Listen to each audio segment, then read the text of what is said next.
All right, cool.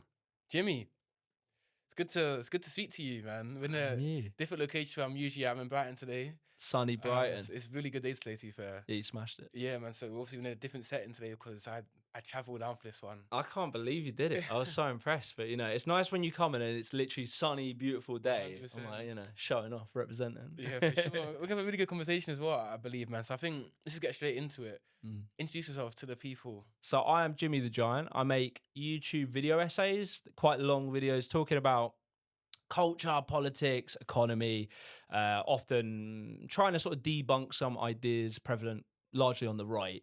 I've sort of had quite a political journey myself. So I used to be a right winger. I went to a Tommy Robinson rally. That was like probably the peak of it. But I was always kind of one of these Jordan Peterson type, I would say mostly just sort of a centre right, probably right wing. I wouldn't say I went so far right. I could probably explain that in better detail in a bit. But I definitely was like that for a good period of time. And then over time, I moved out of it through the process of making videos and educating myself, learning about stuff. And then I'm like, oh, fuck, there's a whole pipeline that's sending typically young white guys down this. And I'm trying to like prevent them going there. Wait, so you were right wing initially? Yeah. And then you did research, educate yourself, and then you became left. Very rare thing to do, but yeah, basically, yeah. It's I was growing up, I guess. So the Tommy Robinson thing, there was like this era.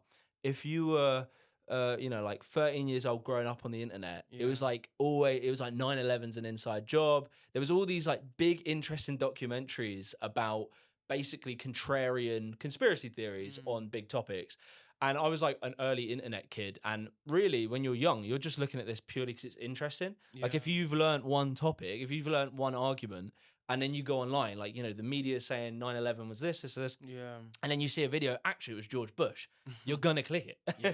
So I clicked it, and I'm naturally very interested in topics like history, economics, and, politics and stuff. And just through this process, got sort of more contrarian. And for a big period of time, like the early internet politics scene was kind of just anti-establishment. It wasn't really that left or right. So you would listen to Alex Jones talk about 9/11, and then you would listen to the Young Turks talking about Wall Street. And it was very much this strange anti-establishment. And then over time, and this was like Gamergate and all this sort of stuff, there started to be a more right-wing pivot. Yeah. And so I went down that path, basically. So what's your political lean currently? I would say like I'm a democratic socialist. Yeah. So I believe in democracy fundamentally. I believe more democratic participation in more things. So, I think you want people's voice in business. You want people's voice in health, in culture. You want to try and get people active. It's not just one vote once every 4 or 5 years or whatever. But instead, like trying to increase that participation locally. So like communal participation. I want people to be able to have like a say in how their city looks.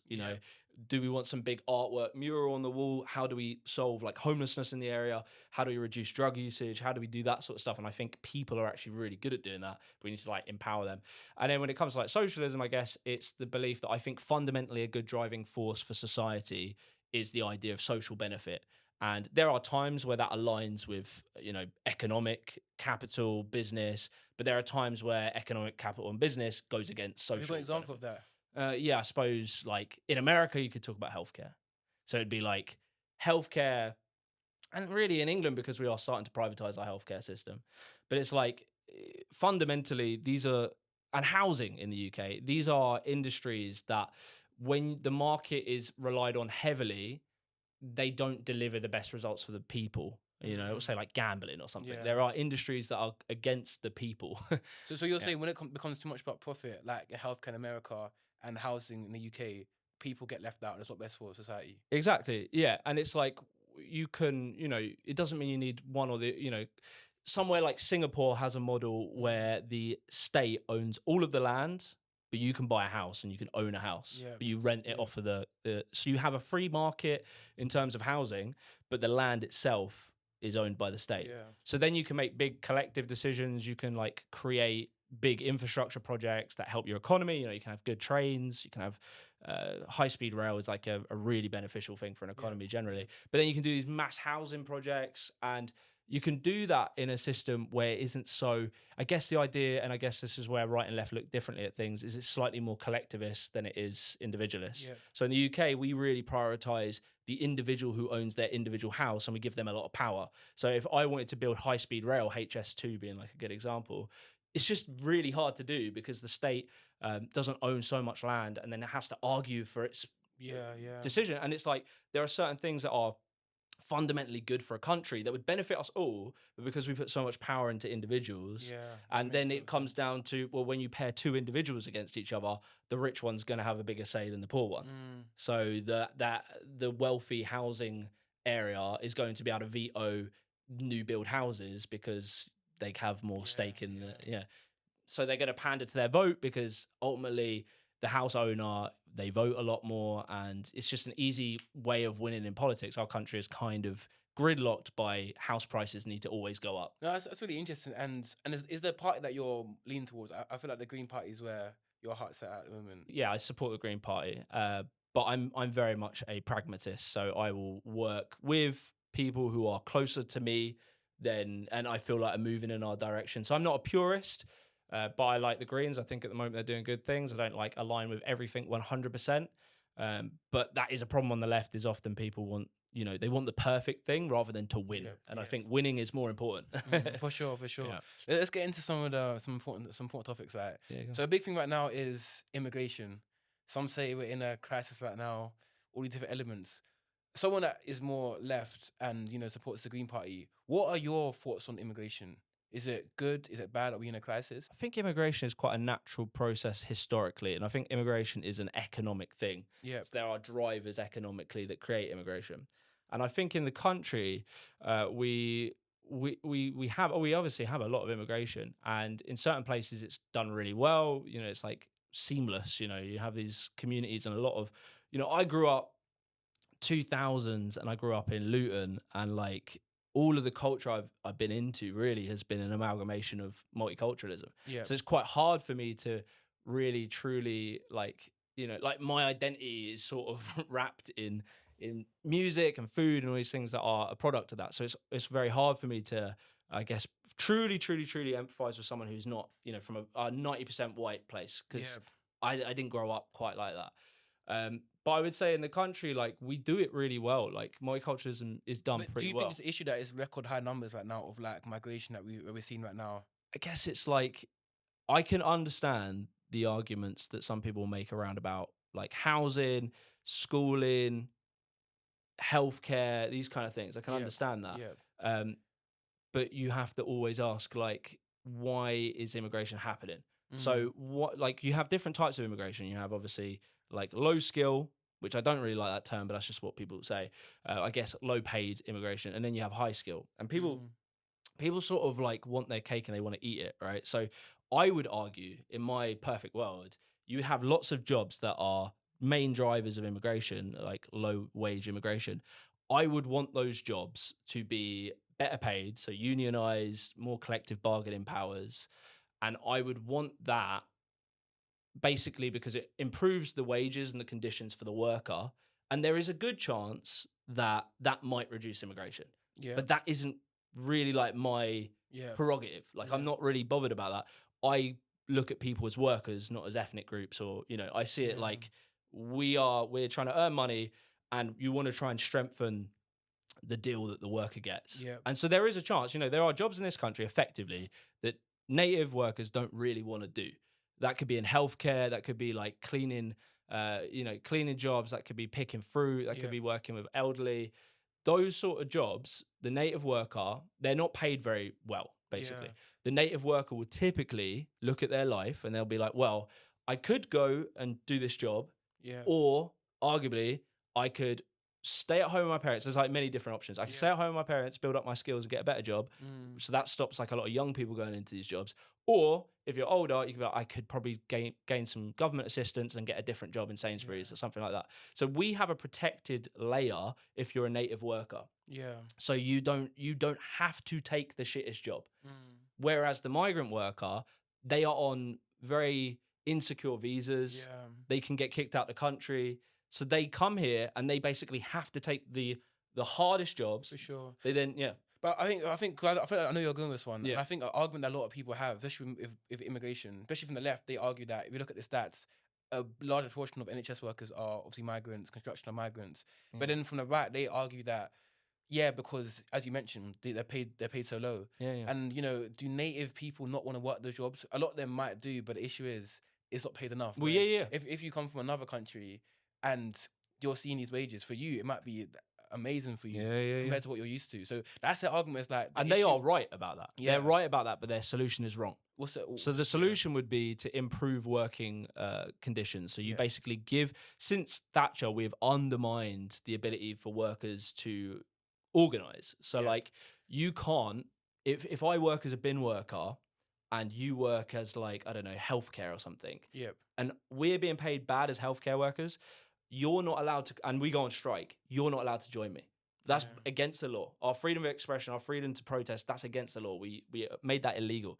So from Thatcher onwards, we made endless pullbacks of the ability for workers to organise. And when the workers have strength, then they can actually organise and ask for better wages.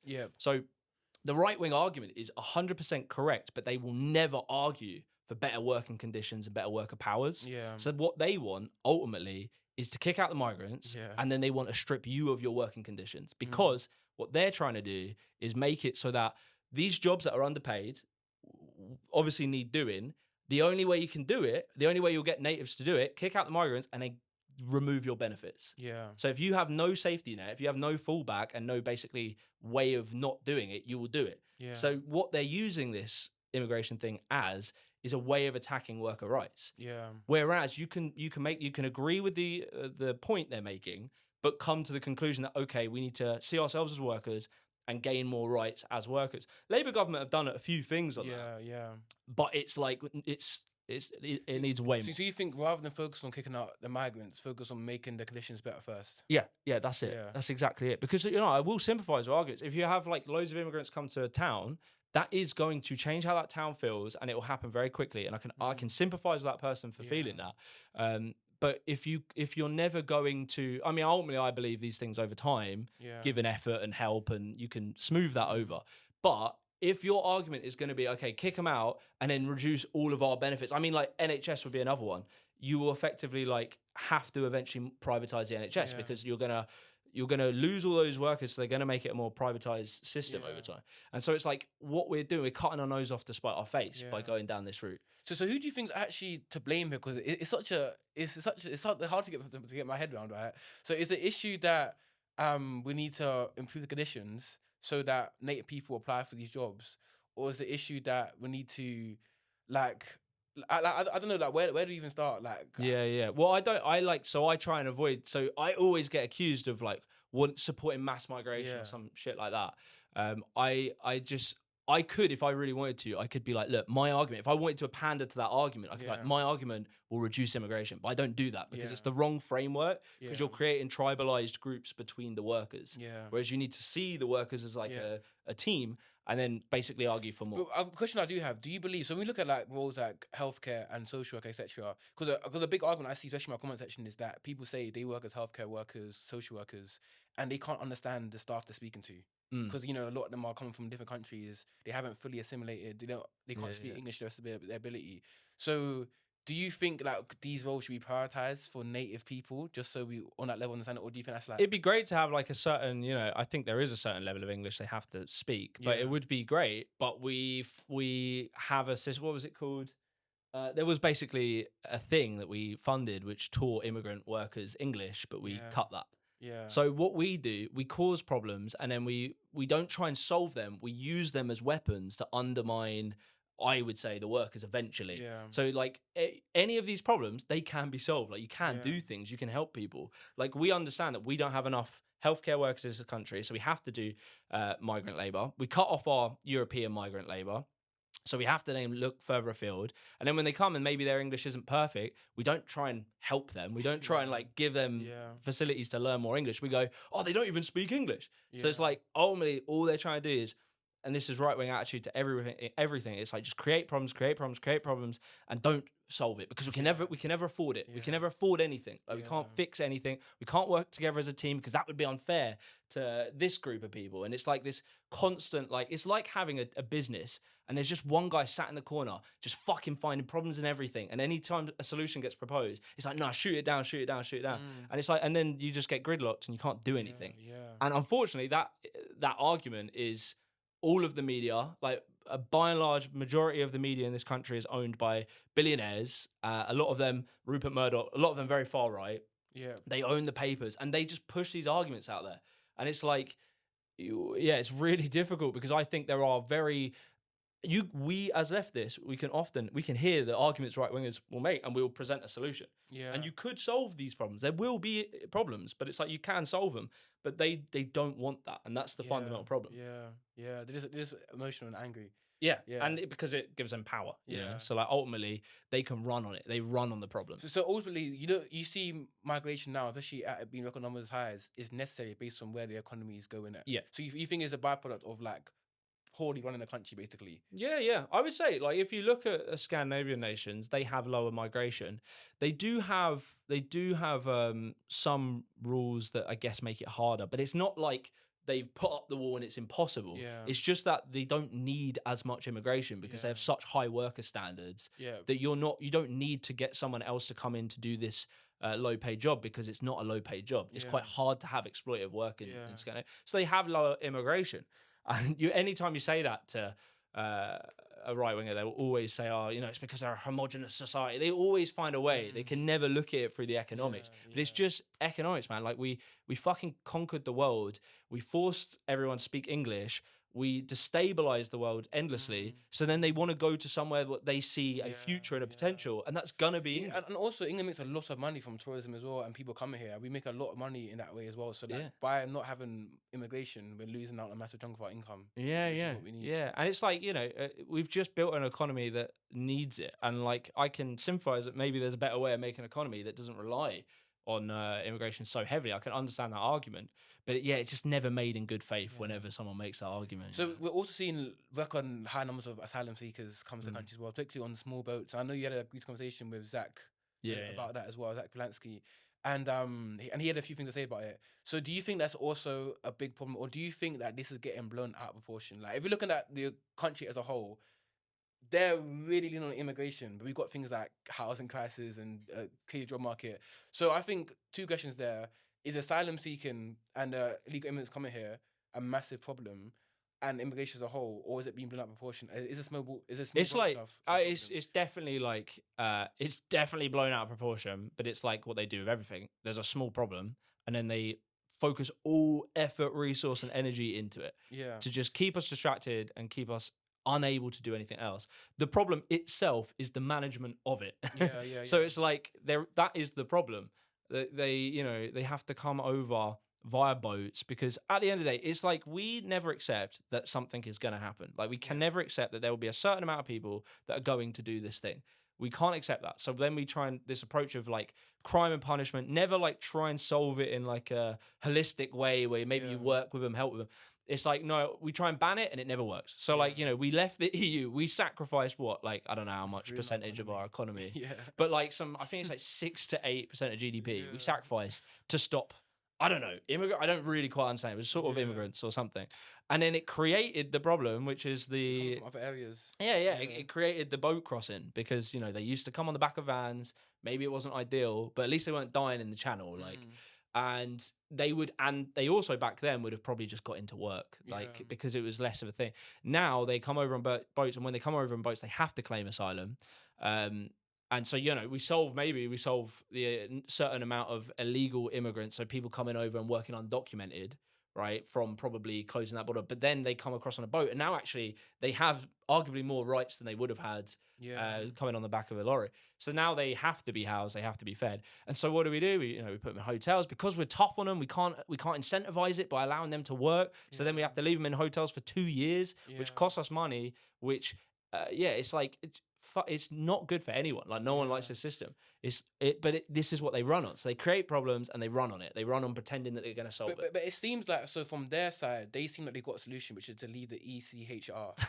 Leaving the European Convention of Human Rights, essentially. And their argument isn't so. It's obviously, like, as we know, it sounds terrible, right? Leaving the Human Rights Convention. But like their argument is that they're gonna create a better. So basically, their argument is that it's European, not British. So they want to create their own human rights for English people. I can't wait to see Nigel Farage's. He's going to present as our human rights bill. He's the guy I want on human rights. Definitely. The guy who just referred to Afghanistanis as goat herders the other day. That's who I want. He has a real value for human life. For sure. So, that's their argument, where they want to obviously create their own human rights, and that will give them, because let's be real, as much as it is great and it does protect not just science people's human rights, but also English people's human rights as well, it is being used in a negative way to some degree, where people are coming here illegally doing heinous crimes, but we can't send them back because there's a law within the convention that even though they can come here, and I'll be honest, in my opinion, I'm pretty sure you can agree, even so someone's on the left,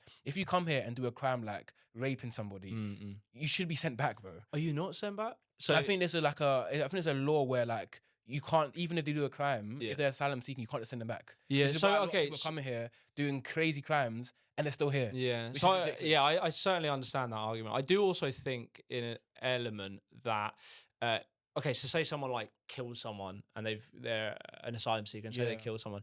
There is a part of me that wants them to be punished in the UK as opposed to sent back to a country, because if you send them back, do I know that they're going to be like, if it's I'm not going to name a country, but say you send them back to a less developed country, do you know for fact that they're going to put them on trial and they're going to put them in jail? That's a good point. So there is an element where I'm like, I would almost be worried that person could just go and be free, and that I'm sure has happened. So I would be worried, and like that is part of what justice is also providing punishment to the person for the victim, no matter where they are in the world. Exactly. So there is an element. I mean, this is politics, isn't it? It's like, there's always good and bad. Like there will always be something that seems fucked, and you're like, that sucks that's happened. But what do you lose on the back end of coming out of this thing? And there's a lot you would lose. So I feel like they see it as they've got a solution. Leave the ECHR, then they can better control asylum seeking and send them back more easily. Yeah.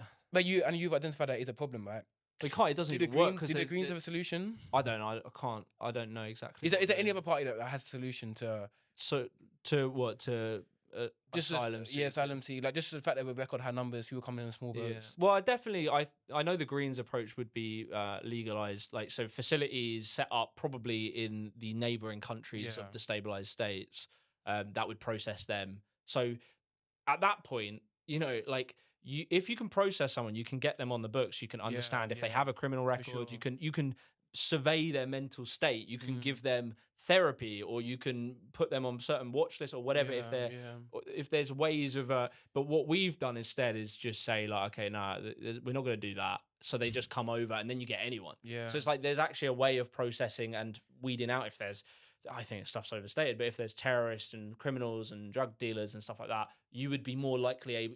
You'd be more in your moral position to say, look, we have put all the efforts in to process people who are rightful. If you come illegal, then we know that there's something going on, because you could have, if it was like actually accessible and it was, you could go to a legal facility, then at that point you are way more within your rights to like say, okay, well, why have they come illegally? We've made it very possible. So I in that situation, I would think that if you processed it like that, then you're better off. But then that would require actually accepting that we have actually destabilized the world, and there's a repercussion for that, which is asylum seekers. Yeah. And it's understanding that we have a role and responsibility, having played our part, to try and offer then some help and support to certain people. So if you accept that and then you process it properly, and I would say that is the best way, because people, they're monitored. Question on that, because let me say this first. So I think overall, I honestly think the problem is the process. Because as you mentioned, it's going to happen, bro. Like, we can't stop people coming here to seek asylum. No matter how hard we try, we can maybe reduce the numbers, won't stop. But what we do need to improve on is the fact that we're spending millions of pounds every single week housing them in these hotels. What we should be doing is making a process quicker. They find out, are they here for asylum? Are they here for other reasons? Yeah. And basically processing quicker. That's the real problem, in my opinion. It requires like a key change in our ideology, like our way of seeing the situation. So Yeah. it's like, no, I won't give that analogy, but it's like sometimes in life you have a problem in your personality and you fight it. You're like, Yeah. I want to be this guy. I want to be tough guy. I want to be really assertive. And you try and you try and you try, but it's not you or something like Yeah. that. And then one point in your life, you'll go, actually, maybe I'm not that. Maybe it's okay that I'm not that, and I accept it. And then you realize actually you have a lot of room to grow. So it's like a moment with these sort of ways of looking at particularly crime as well, but like looking at these things in a different way, like seeing it as though we can't fight this. Like Yeah. it's not fighting it is literally destroying our nation. Like we left the EU, which has fucked our whole generation over this. Yeah. So even if they had a fair point and whatever, was it worth destroying your nation over? You're Yeah. going about trying to fix this thing In the the wrong way. complete wrong Yeah, way. yeah. And it's causing division. We all hate each Yeah. other, and it's like But to your point you mentioned earlier, right? And the UK has got a part to play in people wanting to come here to seek asylum, whether it's their involvement in some of the wars, whether it's the fact that, most people speak English, so they can settle in here better than other countries. But some people would argue when these things happened was a long time ago. And not many people are alive today were around back then when these decisions were made. yeah. Do you think that's a fair argument that we should now, almost house people, look after people Yeah. that we might have led to their suffering, but the people that led to their suffering aren't around anymore. Yeah. So should we be held responsible for that? Yeah, that's one of my like least favorite, I think, British attitudes or Western attitudes, which is Yeah. kind of like not seeing that you've inherited something from the generations prior, and like for every benefit that there is having been born in this country, you are like you didn't earn that. Like you didn't do anything to gain that. You were just blessed to be born on this piece of land. But that comes with a responsibility. Like we're only in the position that we're in of relative stability compared to many other nations because of the history. And it's like that comes at a cost. And we're so, in my opinion, so individualized that we don't see that we are part of the community or part of the country of Britain, like the history of Britain. And whether I did anything or not, I have some responsibility to it. Like I benefit from it downstream in certain ways. Like I can speak English really well, so I could travel anywhere in the world and I'll be seen with much more respect than most other people. That gives me opportunities that most people would never. And I can understand that, like, there are people, if you're struggling in the UK, whether you're privileged or not on the global scale, you might not feel privileged in where you live. And I can understand that argument, but that isn't an argument then to say like fuck everyone else. Like it's an argument to say we need to help these people as well. So I can understand when they say it. But like generally, especially when you hear like wealthy, very like middle class kind of the guys on GB News and all that saying it, it's like, bro, you are so privileged for how you are. And it's like, I think you do have a responsibility. I think that is, I just reject that sort of individualistic lens. So which is a very fair point. You're saying that people want to inherit the benefits of colonialism and what they've done to other countries, but they don't want to inherit the responsibility of putting it right for the negatives that they've done. Exactly. Yeah, exactly. Which is a bit crazy. Yeah, unfair. that is that, and that's like this sort of strange British attitude that I just don't think. I don't think everyone's like it, but I think our political class is like it. They always try and separate themselves from responsibility. That was the attitude of colonialism. That was the whole way we did it. Was like decisions are made here. It wasn't us. It was my great grandfather. Yeah, exactly. I didn't tell him to do it. Yeah, and even at the time, it was like decisions made in London.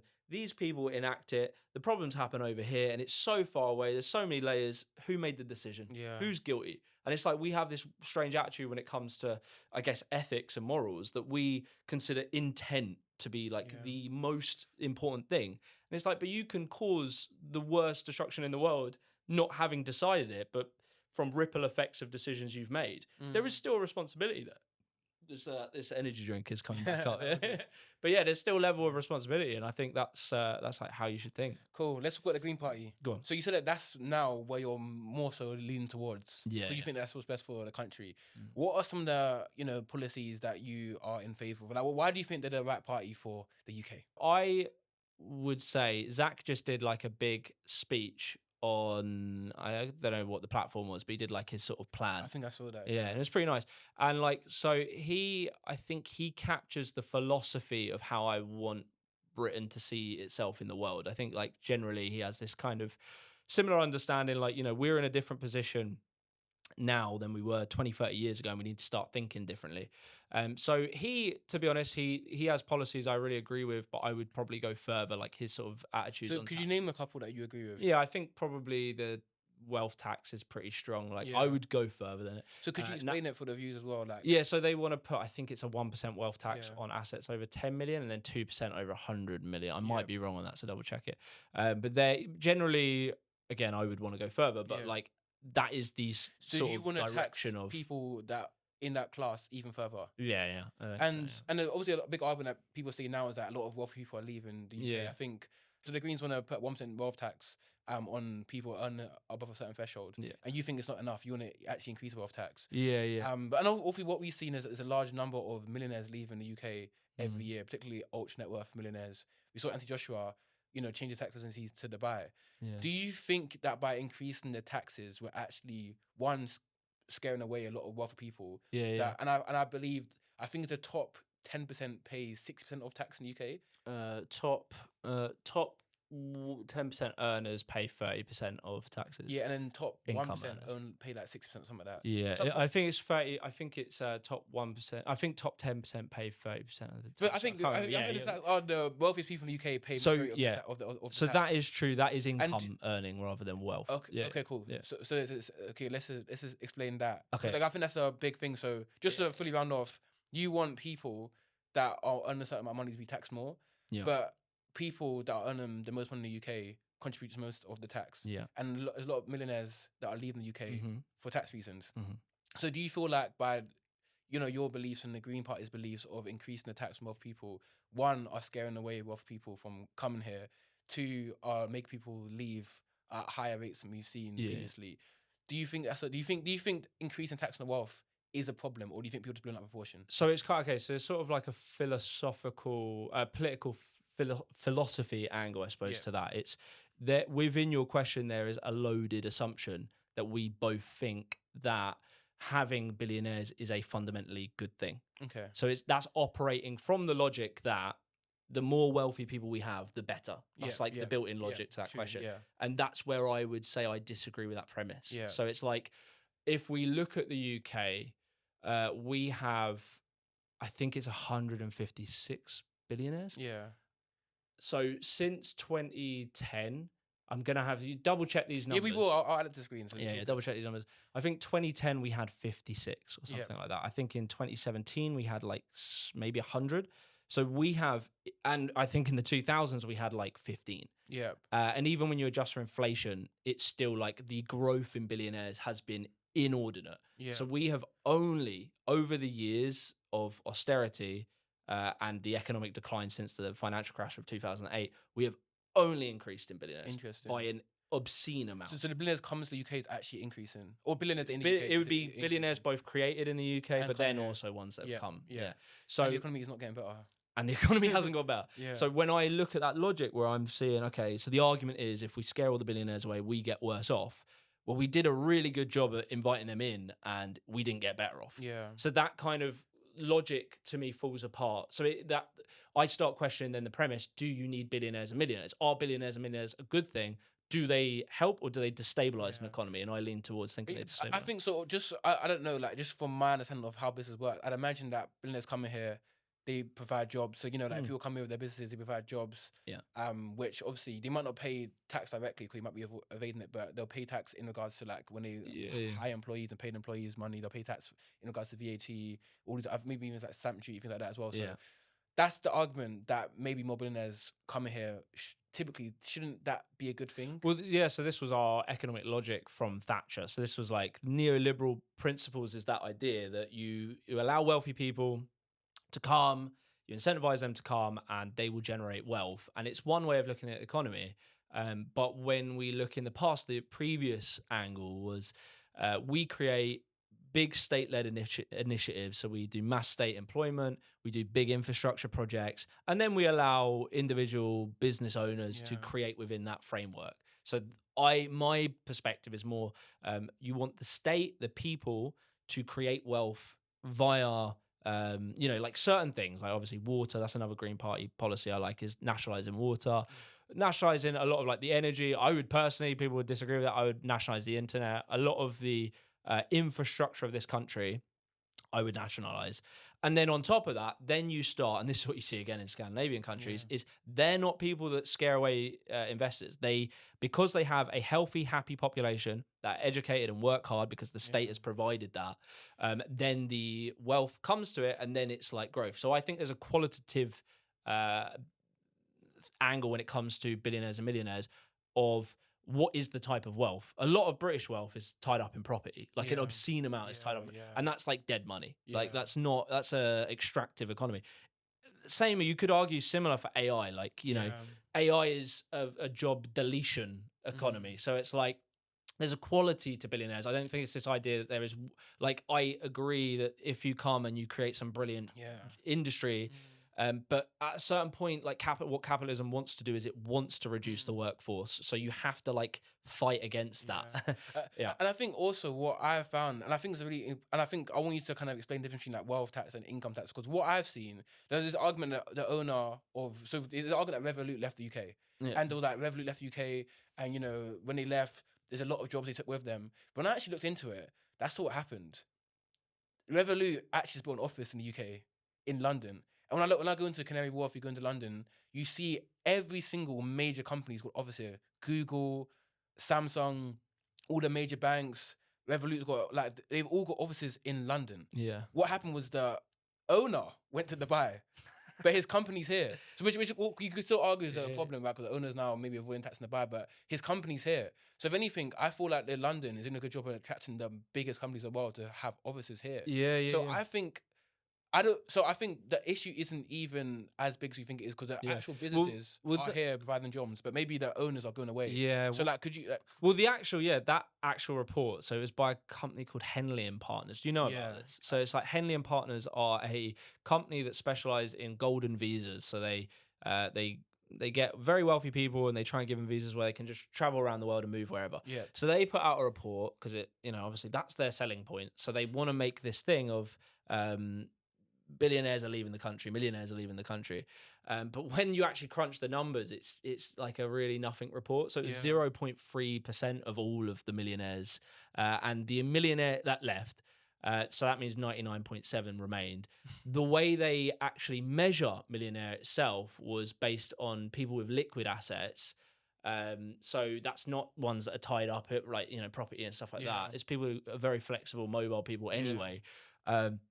Also, they took the way they measured millionaires, where they got their data from was LinkedIn profiles. So it was the locations of where the people were putting them. So it's a really basically bullshit report.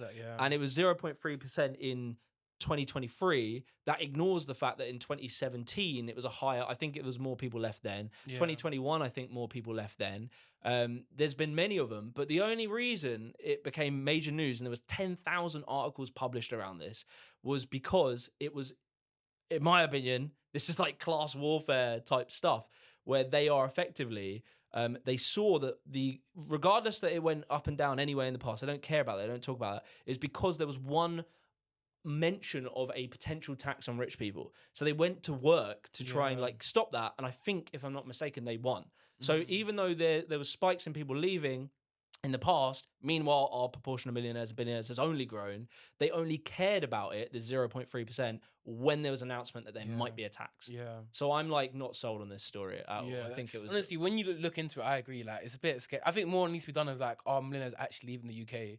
And I think when I looked at the numbers, people would argue that it's ultra net worth millionaires, but you said it's not because it's actually increasing. But when you look at numbers, I think it's like less than 1% of millionaires actually. Like, if you look at the total number of millionaires in the UK, you look at the amount leaving, is actually less than 1%. Yeah, and we didn't talk about it. We doubled, like, the billionaires doubled their wealth during COVID. So it's like a really lopsided conversation, and it's just fear-mongering. Like, there's no reason that there should have been 10,000 articles about this one thing, like, on a bullshit report. And it took them, and this is the brilliant thing that right-wingers do, throw some bullshit out. It takes like left-wing academics maybe 6 months to rebuke it. But by the time they've rebuked it, which I think it was Tax Justice or Commonwealth, I can't remember who did it, when they looked into the report, the story's passed, the damage has been done, the tax has been undone. So it's like, It's really fucking difficult. And like, I want a country that attracts wealth, but I want it for the right reasons. Yeah. Like, I don't want it like the Irish economy.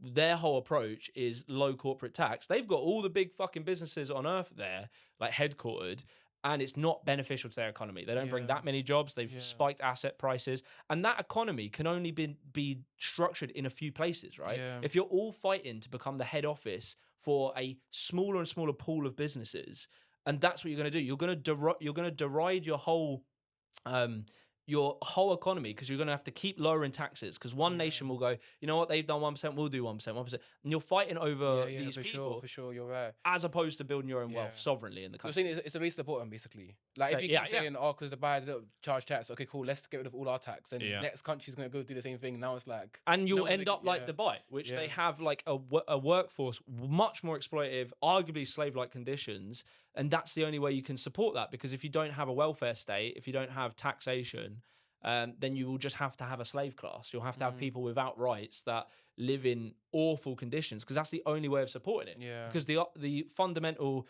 problem with this ideology around capitalism is that effectively, if you just look through history, you will make a deeply unequal society. To have that much wealth at the top means you have to have an exploited underclass. Yeah. So the argument is, just don't like redistribute it. Like, don't let it be so insane. There are people further to the left than me that would like eradicate the class difference entirely. I don't go that far. But like, if from the capitalist logic themselves, if they just want survival, because eventually you're going to destabilize the nation so far, there'll be unrest, but even from their own perspective, they would be better off. Before we go into the other topics, are there any major policies in Green Party that you're really in favour of? I think nationalizing water is a massive one. I think they want to like align corporate.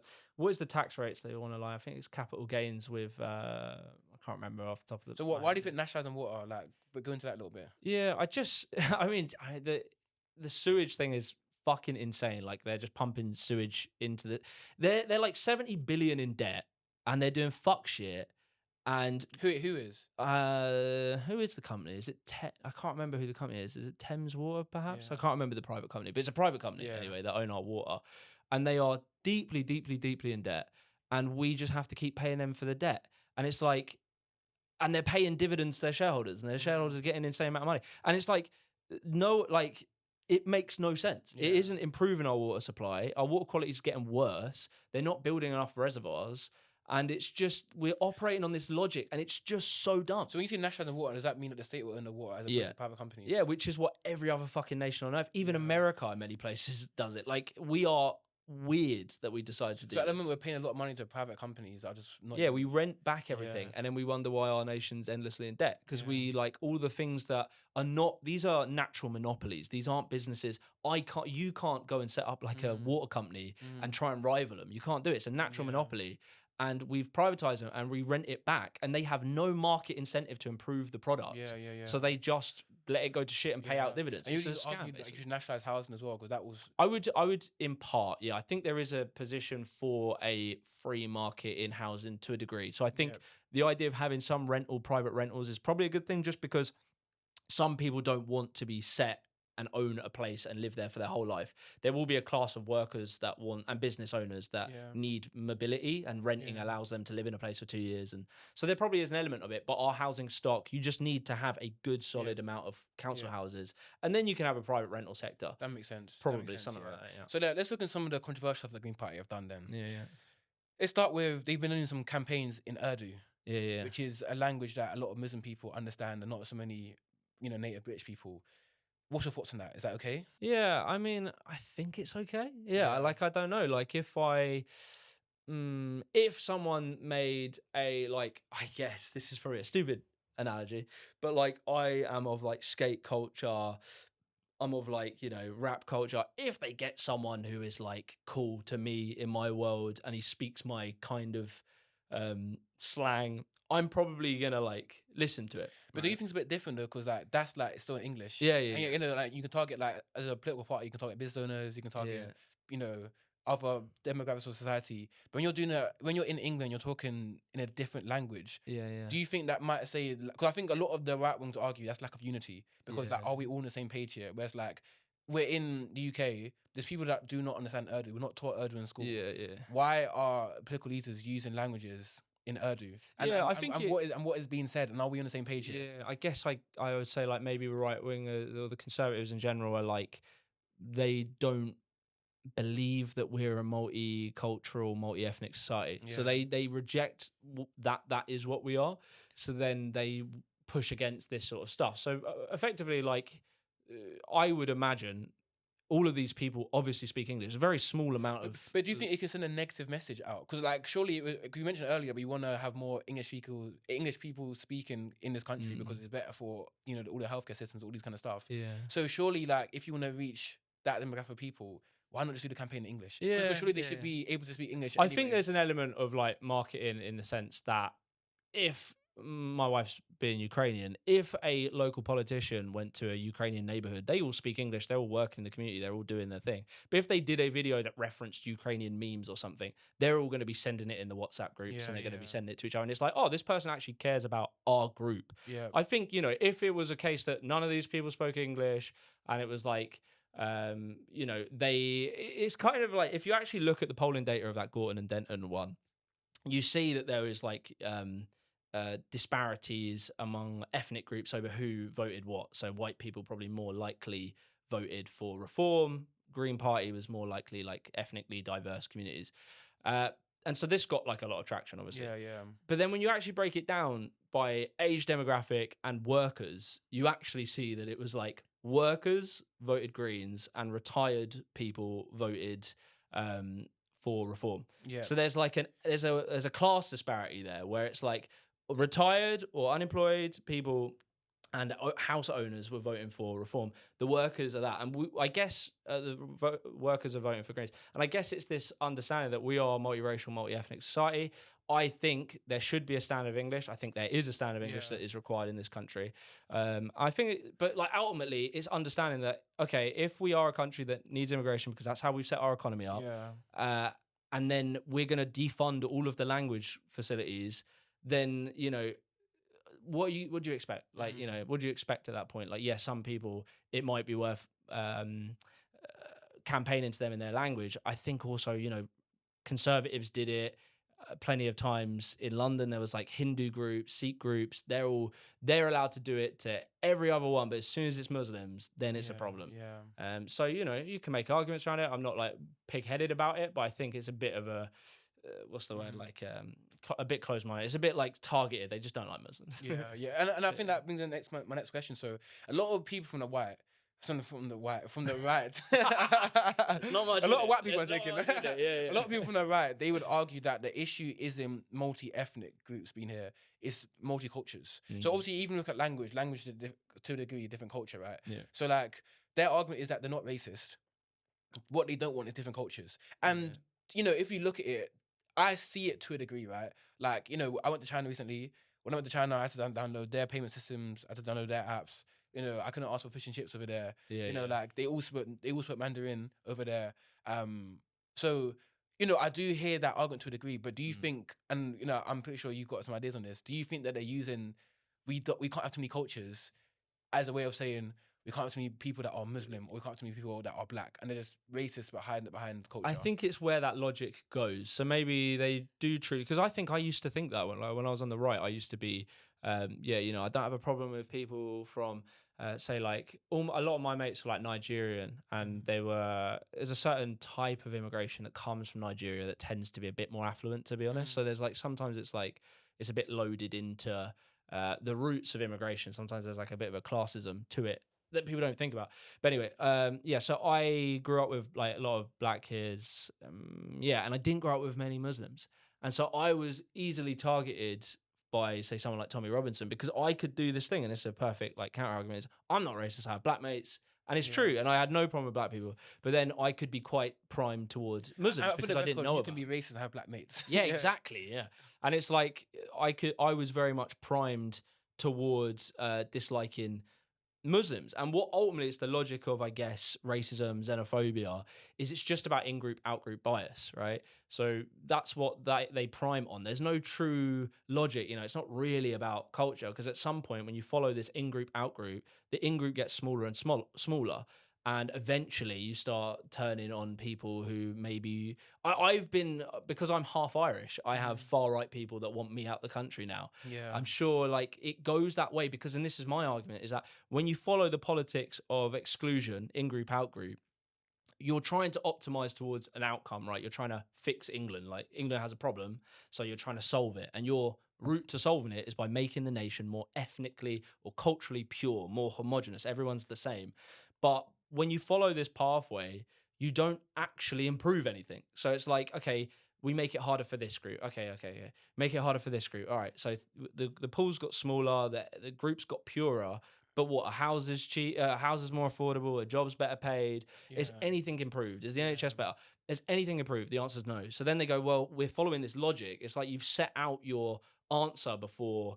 You've never interrogated your solution. Yeah, So you yeah. keep following. You go, okay, well, it must be the group. Maybe it's the Irish people, or maybe it's this people, and it's Yeah. the gypsies, and that's why it goes down this route. From your side, and I see it a lot more on the left side, you're more focused on improving the economy, and you're like, cool, too many cultures, let's remove maybe Islam culture, but is that going to make the country a better place? Yeah. Is that what you're saying? Well, that's it. I think Yeah. fundamentally people are motivated towards improving their living conditions. Yeah. There will be people that are motivated on different things, but for a large chunk, it's that. And that's what, that's how Reform always try and posit their argument toward the working class. They always try and say, oh, it's because they're weighing down jobs, they're a burden on the tax system, they're making queues in the NHS. They're trying to make economic arguments. So they're trying to explain the reason your town is worse, the reason your lives worse is because of the economic burden of immigrants. That's what they like to say. And so, when you follow that logic, it will never improve it. And so you eventually have to get more radicalized. And that's the problem, because that is a fundamental flaw in So when you're not social oriented, you're saying how like now they're saying cool, too many cultures in the UK. Right now, Islamic people come in, they're bringing their culture into the UK. We got to get rid of them. You're saying if we get rid of those people now, and the economy doesn't improve, what's the next group? Yeah, who's next? Yeah. Oh, is it the Sikhs? Sikhs. Let's get rid of the Sikhs. And it's like because they're not focused on the solution, and it's only gonna get worse, and they're gonna look at a new group to target each time. Exactly, and because you hear this already with so originally how they were saying it is, we're not anti-immigrants, we're not anti-this, we're just anti-asylum seekers. Yeah. We think, and they won't call them asylum seekers because they have to reject the fact that they're fleeing a war in order for them to feel okay. So we're anti-illegal immigrants. Yeah. But then now it has become more Islam's a problem, right? So it moved already from, and it's just one way, because it's the logic of the argument. It's always the in-group, out-group. And I just don't think it solves anything, and I think it destroys your country. And is there an argument though in regards to like safety, right? So one person on the right wing, and I think this was a really fair point. He said that, and the reason why it's a fair point, because I've seen people make videos about this. Yeah. Like I've seen online people say things like, if the UK was going to go to war tomorrow, a lot of people that live here are leaving to their countries of heritage. A lot of people are of course born here, but they've got countries of based on their parents, where their parents from, they're leaving. Okay. And he's saying that if you've got too many people here, too many cultures here, when it's crunch time and there's a mandatory, I think it's called manuscript. What do you call it when you got to go to war? Conscription. Yeah, mandatory conscription, and you have to go to war today. Is there a risk that if we've got too many cultures here, that everyone's gonna leave? So the people that come here from Islamic nations or African nations or Asian nations, it's time to fight now. Russia's invaded. Who are these people going to be here to actually fight in that war? Are they going to be on the first trains? Yeah. I'm not saying that there's no point there, but it's just quite hilarious. It's a bit extreme. We're So what is the argument? Throw every different ethnicity out because there might be a war one day, and they might all run to. That's the argument. Yeah. Yeah. Okay. Well, interesting one. I don't know. I wouldn't assume so. If you could probably argue that having different people from different nations might actually bring about more international stability, arguably, potentially. There's probably an argument to be made there, but it's sort of like a very much we can't have this because in the most extreme circumstance something bad happens. And it's like, okay, all right, let's say that might be true. Your pursuit of getting rid of multiculturalism, what does that cause? Does that cause conflicts? Does that cause civil war? Does that cause collapse economic? So it's economic collapse. It's okay, there might be an argument, but your pursuit of that is probably going to destroy the nation. Here's my thing, right? Maybe I'm the problem here, right? But I do think this country needs an element of unity. And I think what I've seen in the UK is that people aren't logical, but are not logical. However, especially from certain, I feel like a lot of people on the right might not be as logical. They might be more emotional. And as you mentioned, if we get less culture in the UK, will that actually improve the economy? However, I also think sometimes in life, not everything is purely logical. Mhm. I think if you look at a workplace, for example, like let's say you work in a job and the fridge is broken, and you got all this money to spend on improving your business, but everyone is upset in the company that the fridge is broken. Yeah. So you could use your resources to invest in more staff or do these things, but you know that if you fix that broken fridge, it'll make everybody in the company happier and they'll work harder. And that's how I look at the rights a little bit, where I'm like, okay, cool. A lot of them aren't logical and they are emotional. But if we do get them on the same page and we do cater to what they want, not maybe cater on words here, but just understand and be like, you know what? I understand. A lot of you have been here for thousands of years. You got British culture that you want to stick to. Yeah. Is there an element where, like, to keep them happy, can we look into that and be like, cool, how can we keep them happy just so in the country we're more unified? And to a degree, I do hear it a little bit where I was Nigerian, and if white people went to Nigeria and brought their culture, I'm pretty sure there'll be uproar. If we went to China and said, cool, China, we're doing this now, or we went to an Islamic country like Dubai and said, cool, we're getting rid of all your Islamic laws, we're doing Christian laws now. Like, I think they would be frustrated as well. So I can kind of see their frustration from that angle. So is there an element where it's like, they might not be the most logical, but You're saying throw him a bone every now and then. I'm not even saying that, but I'm like, it's some things in life. No, I get not what you're everything coming needs to be. Yeah, I get what you're coming. Yeah, so I mean, I would say there's two sides to it. So like, firstly, we did Brexit, so we tried it, and we've been trying this for 10 plus years. Like my whole adult political life has been pursuing this idea of trying to appease that argument, and they've only got worse. So there's partly that. The second part is I am 100% on board with community unity. Like I am, the root of, I guess, socialist thinking is around community. Like you love the idea of having a collective of people that all get along, that think about each other, that try and help each other and participate locally. So I think you can do two things. You can increase community participation in a town. And I think one of the best way is localism. So like Londoners love being Londoners and people from Brighton love being from Brighton because these are good places. They're very privileged, a lot of money. And the council does a lot to make the place nice and enjoyable. So you become really proud of where you're from and you love your local community. I think there's a lot you can do to local areas. Like where I was from was Dunstable and Luton, and they have declined massively. And you feel embarrassed to say, you're like, yeah, I'm from Luton, and then people are, oh, and it's jokes. It is embarrassing. Yeah, it sucks. So I say Dunstable. It's kind of one of them ones where, okay, well, can you improve local community feeling and then fulfill that desire? Because I do think at the end of it, there is a logic that the right winger is following. That is of a fear of alienation. They don't feel so connected to their community, their work. They don't feel proud of where they're from. They feel embarrassed of where they're from because it's declined. Yeah. And those feelings are 100% true. Like that's where like I will often I'm a bit harsh to the right wing politician, but the person who is a right wing voter, I understand the feelings. I don't actually think there's definitely some racist ones, but I don't actually think they're all racist, bro. I think that's what a lot of people say, that you're right wing or you're racist.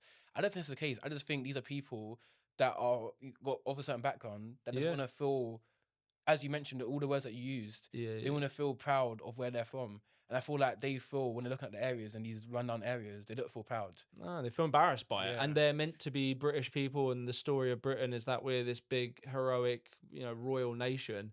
And then when they look outside their house, it's like people on drugs and, graffiti, and like it's not nice. So like I can sympathize with the feeling. And the same with when we were talking about immigrant labor being used exploitatively, potentially in certain situations. I can agree with the, I guess, the analysis.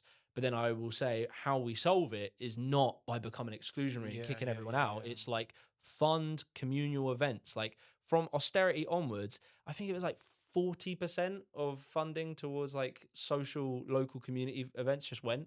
And it's like, no wonder people feel more and more alienated. If your work is becoming, increasingly businesses are becoming increasingly competitive, and like, they want to pay you less and you get less of this time, less of that time and stuff like that. Amazon jobs being like kind of an example where it's just pure, you're on the clock like this.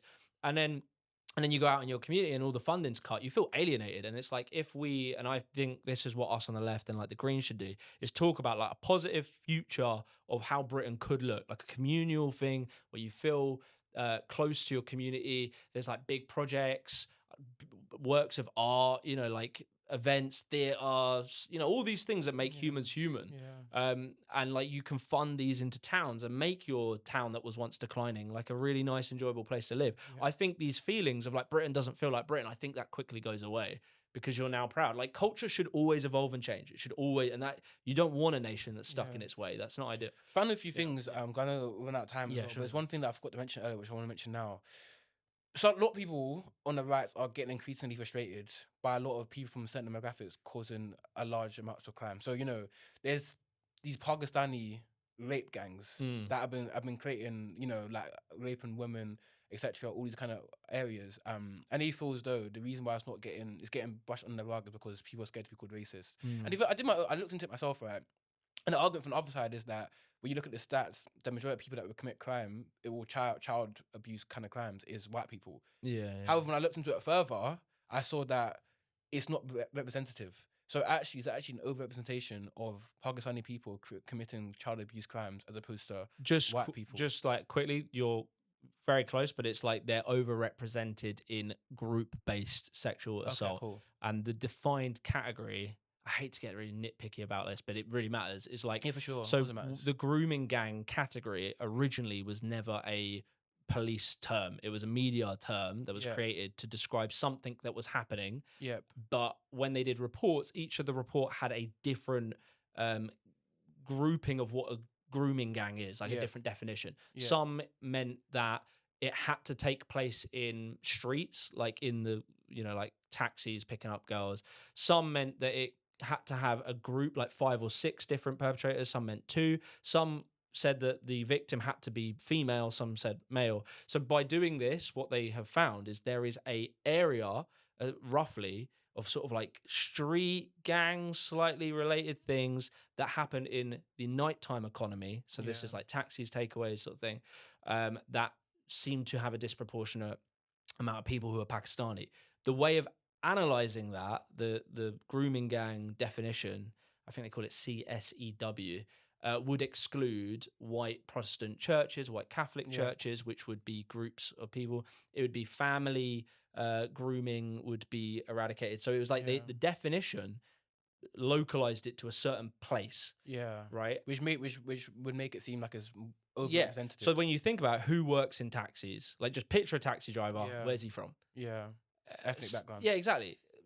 Late night takeaway. So you're saying that the issue isn't the ethnicity, the issue is just industry. What they've done is hyper zoom into a very specific form of sexual assault on children. Yeah. And it's like, okay, they've gone, this area is disproportionately Pakistani, these jobs. So let's try and find the grooming that's happening there in this place.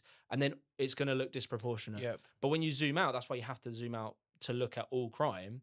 It's like, okay, if you said, let's zoom in and look at the ethnicity of perpetrators of group-based sexual assault in the Protestant church, you're going to see overwhelmingly it's going to be white because it's a white-based community, I guess. So what they're doing, they're zooming in on that and then trying to just disproportionately, and their solutions to these things, and it was worth, like, obviously we have to this was a thing that was happening. So if we were a logical country, we'd be like, shit, this is happening, this is what we need to do about it, we implement the policies, we fix it. But they don't, they're using it as like for a different objective. So then we don't then try and tackle wider sexual assault, I mean, Labour, to be fair, Labour have done some stuff on like sexual assault with women and minors, so they've done some improvements, but that doesn't feel like the driving force of it. It feels like so you're saying it's not a ethnic issue, it's a UK issue, and it's happening in every single class, and how we solve it is by focusing on one ethnicity, is by focusing on the country as a whole. Yeah, exactly. But do you argue that some countries, obviously, you know, people maybe here legally, they come from different backgrounds and view women differently. So do you think that could also be a factor? I don't know. I'm not sure because I haven't seen the data that says that. So where there's like stuff, I think it's like Afghanistanis in London do this thing disproportionately. When you look into the data of how they actually research these things, they like really fiddle with it. Like stuff like, okay, they guess the population sizes. There's a group called the Center for Migration Control. If you type in on like TikTok, Center for Migration Control debunks, there's 2 guys that really, like a guy and a girl, that look into it, and their way of reporting on these things are fucked. Like they make up population size. So say there's 50,000 Afghanistanis in London, and I don't know, a couple hundred have made this crime. it really is quite important to work out how big that Afghanistani community is, because it's something actually more likely around about 200,000. So the Yeah. proportion massively changes Yeah, for based on sure. how you do it. Yeah. And so they find like population sizes of estimates, or out of date estimates. Mm. They might apply the population size that it was in 2012 to now. So they do all this fucking around with numbers and they throw out these things. And then it takes 6 months for the academics to look Yeah, into it. And then it's too late. because Yeah. So I'm not sure. It sounds possible, but I'm not sure it really like appears in data. Yeah. Cool. Final two things. Made a video about why are billionaires flocking towards Christianity and how it's been used in a really toxic way. Could you spend a few minutes just on that? Yeah, definitely. I mean, like, so I always say, like, firstly, I'm Christian, so like, Yeah. I'm not anti-religion. I think the story of Jesus is the story of like a beautiful way of being in the world. I think he like represents really good things.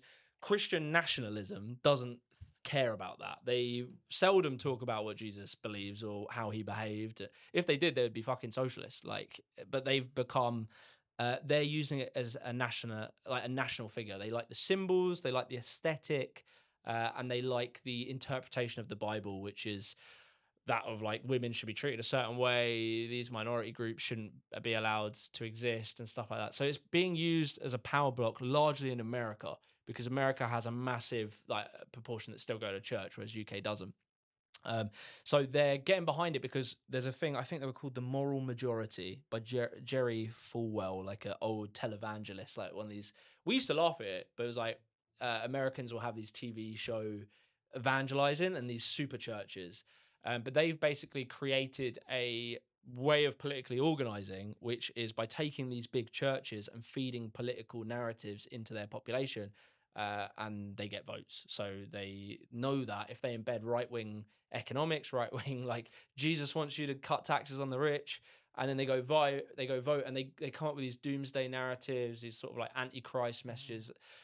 It's used as basically a way of organizing politically. It's like really ideal because it's very centralized. There's certain big churches that are under certain like hierarchies, like this guy's at the top. These are all the leaders, feed the narratives down, and they just spread out these messaging across America. So it's really big in America. It's coming to the UK. I don't think it's going to be as successful here. Yeah. It's become here, it's more of an identitarian thing. So you see a lot of these right wing, I would say like the Restore Britain types, where they're like, their Twitter profile will be some quote from the Bible, and it will obviously be something about war, right? It's not like, you know, love thy neighbor. It's always like the most Eye for an eye. yeah, in it. Yeah, it'd be something like that. And then they've got like pictures of like crusaders. It's not Jesus feeding the 5,000. It's the crusaders, and then it's all this sort of stuff, and it's an identity. They feel connected to this image of the Crusades, the white light in the universe of morality, conquering the world. Like that's what they're trying to tap into from an identity perspective. So I think it works in the UK for a small amount of very online, particularly I would say young people.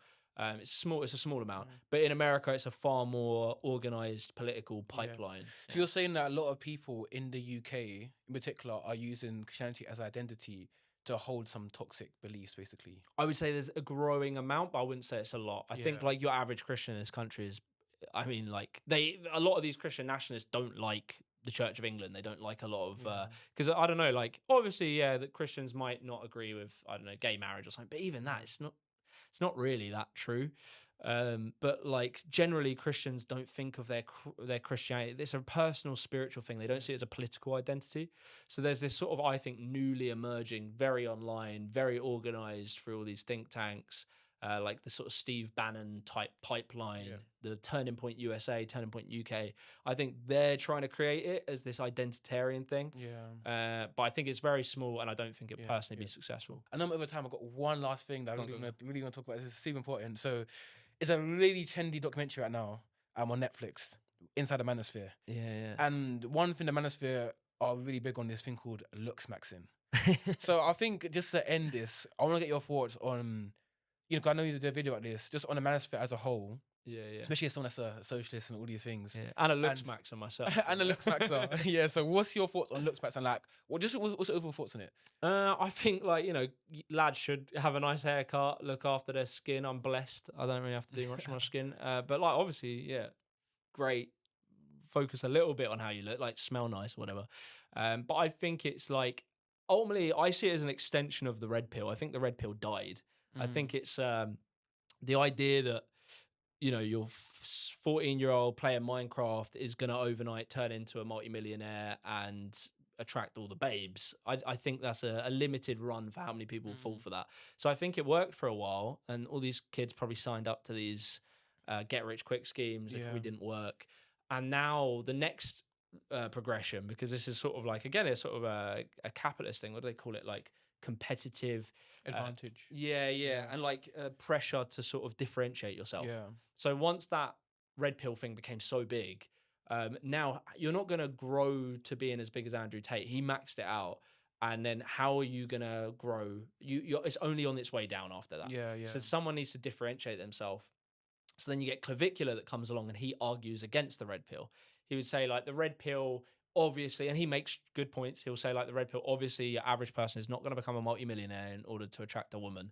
So, but what you can do is be good looking. Go do the surgery. It's more likely, and he talks about it as an investment. And he talks about it as like logical. I invest 10 grand in my face, I will have more job opportunities. Oh, blah blah blah. Nonsense. Yeah, it's nonsense. But like, yeah, I think it's just this sort of endless people trying to sell you the solution to all of life's problems, because life is chaotic and it's getting increasingly chaotic.